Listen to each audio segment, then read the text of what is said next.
Alô, meus queridos alunos do oitavo ano. Essa é uma revisão para avaliações, né? E também aborda algumas questões de correção de atividades. Então, vou fazer uma revisão aqui que contempla não só a revisão para avaliações de um capítulo muito importante da história brasileira, que é o período joanino no Brasil e a independência do Brasil. Inicialmente, falar sobre o período joanino é falar sobre o contexto europeu, né? Porque muitas pessoas às vezes confundem o que é o período joanino.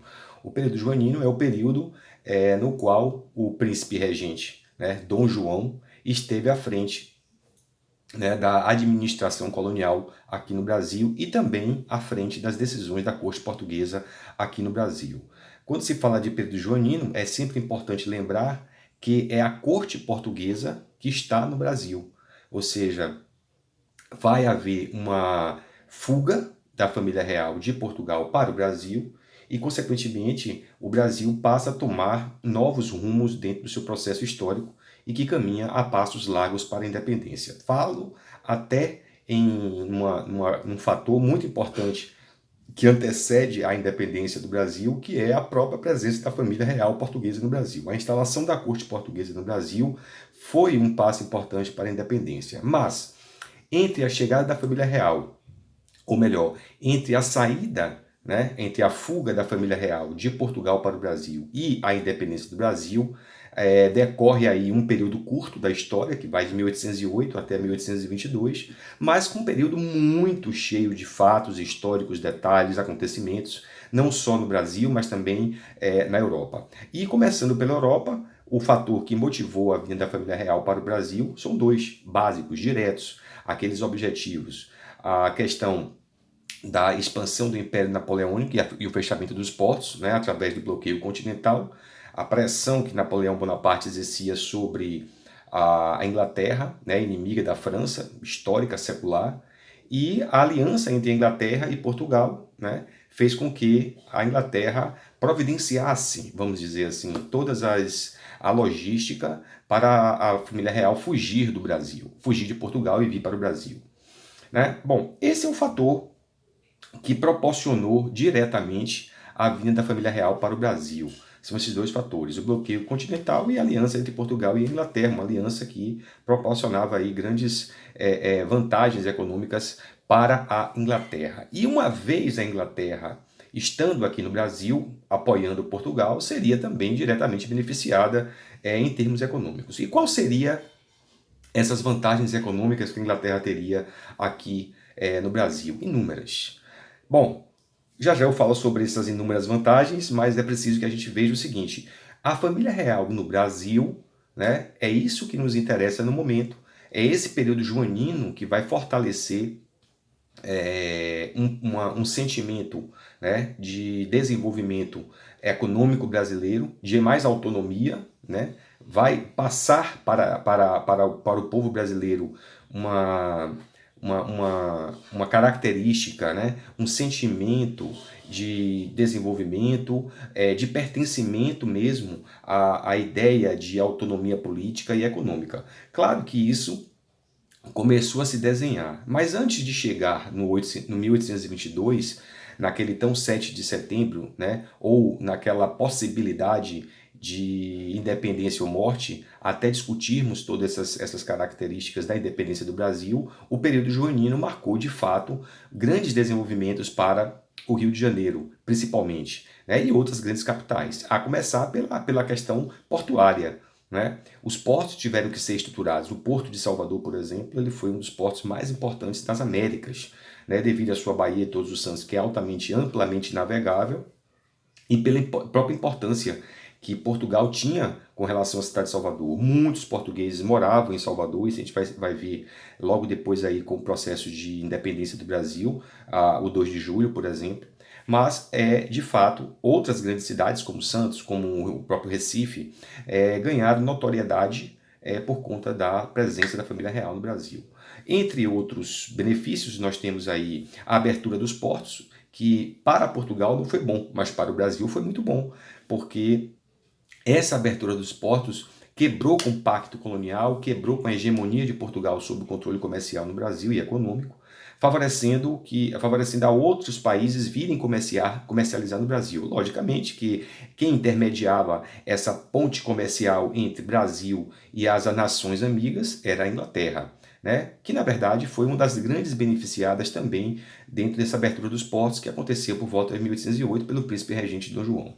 Bom, Dom João e o período joanino no Brasil providenciou dotar o Brasil com infraestruturas de ruas, de construções de imóveis, né? Construções de faculdades, como foi a Faculdade de Medicina aqui na Bahia, em Salvador, né? A Faculdade de Direito, a Faculdade de Belas Artes, o Horto Florestal, o Banco do Brasil, que foi fundado em 1808, não só no Rio de Janeiro, mas em outras cidades importantes, como São Paulo, como Rio de Janeiro, Salvador também. E a presença da Inglaterra foi muito importante para firmar ou pelo menos dar à colônia um sentimento diferenciado do que era. Ou seja, a colônia passa a sair do casulo, né? Aquela questão totalmente dependente de Portugal é quebrada não só com a abertura dos portos, mas enfim com uma série de outras atitudes que o príncipe regente tomou aqui.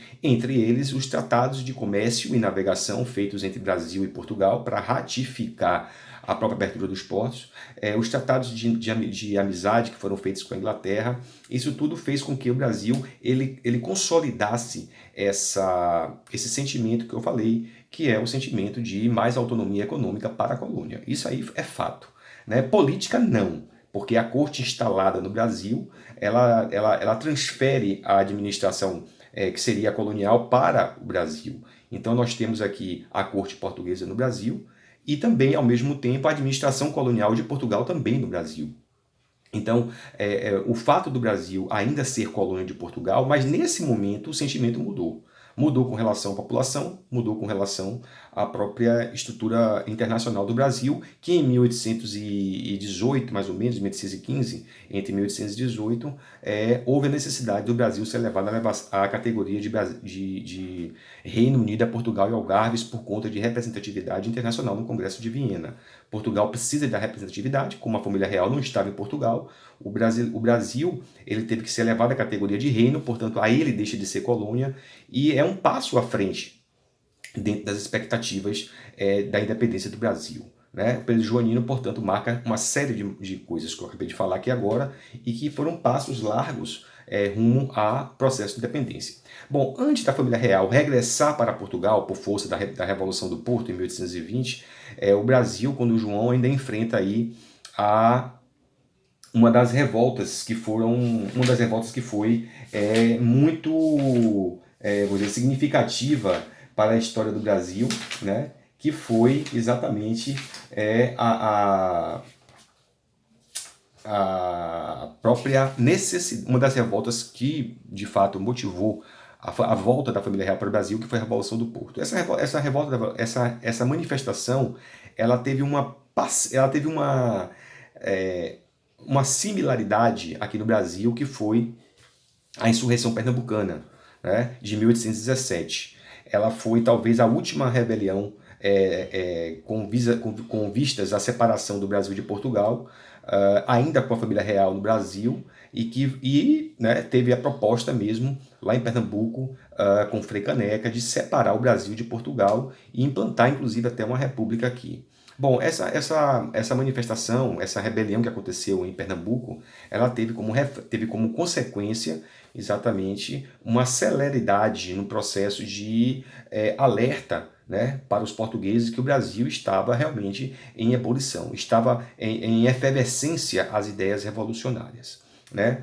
O processo de independência do Brasil ele é uma consequência da saída da família real para Portugal. Ou seja, no momento que a corte portuguesa ela regressa para Portugal, por força, logicamente, da Revolução do Porto, que exigiu a volta do príncipe regente e da família real de um modo geral, e a própria permanência de Dom Pedro, no Brasil, né, com o dia do fico, foi de fato também mais um passo em rumo à independência do Brasil, que mostra exatamente a necessidade, né, de se manter aqui no Brasil, dentro do contexto da família real, um representante da família real, justamente para impedir que a ideia de Dom João, quando ele volta, já como Dom João VI, já que sua mãe morreu, ele assume o trono de Portugal aqui no Brasil, a ideia não era tornar o Brasil independente de Portugal. A ideia era promover a segurança e a consolidação dos interesses portugueses aqui no Brasil com o representante da corte portuguesa, da família real, que era Dom Pedro.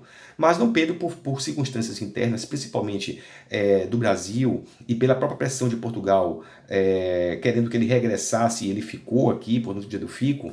Então eu acho que a análise que se faz dentro do contexto da permanência de Dom Pedro I aqui no Brasil, ou melhor, de Dom Pedro aqui no Brasil, foi exatamente mesmo sem a intenção primordial de Dom Pedro de promover a independência do Brasil, mas eu acredito que a permanência dele aqui, a volta da família real, a pressão de Portugal para que ele voltasse, né, foi de fato uma pressão. A princesa Leopoldina, ela também foi importante nesse contexto, porque ela pressionou Dom Pedro I para a proclamação da independência do Brasil.